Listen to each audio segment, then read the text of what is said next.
Olá, tudo bem? Eu quero falar com você hoje sobre o bruxismo. O bruxismo tem desencadeado em muitas pessoas e é uma patologia muito séria, né? É aquela patologia que faz com que você range os dentes à noite ou também durante o dia. Muitos pensam que o bruxismo só acontece na parte da noite, mas também acontece na parte do dia sem você perceber, né? Quando os seus dentes estão batendo um no outro, ou quando estão rangendo, ou quando você aperta muito forte os seus dentes, tão forte que o masseter, né, esse músculo aqui, que muitos chamam de maçãzinha, né, ele fica sobressaliente. Olha só, sem apertar e apertando, olha a diferença apertando.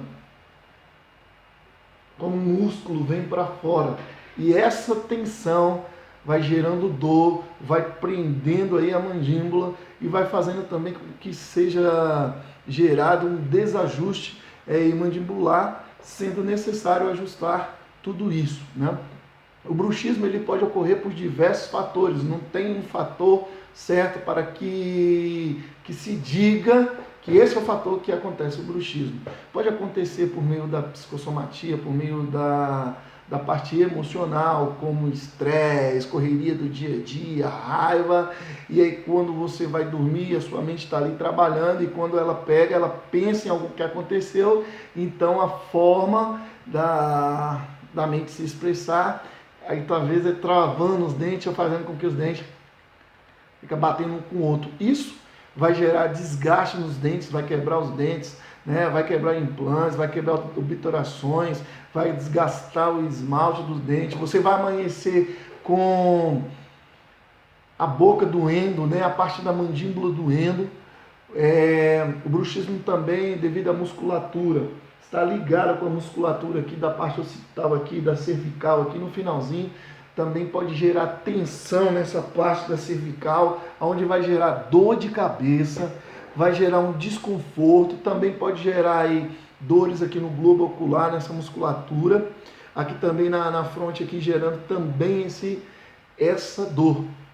Talvez você sofra de dores de cabeça e não saiba o que é.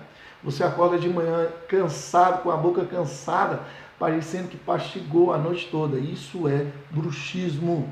E tem como ter tratamento, como vocês estão vendo no vídeo que estão rolando, tem como ter tratamento do bruxismo, tem como aí a gente tratar o bruxismo e você se ver livre dele, né?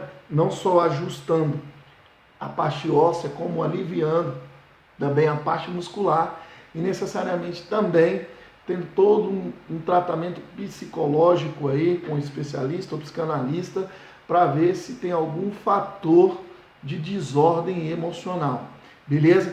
Então fique atento, o bruxismo é sério, tá certo? E você pode viver melhor. A gente já, a sua avaliação e venha conhecer o nosso tratamento para bruxismo.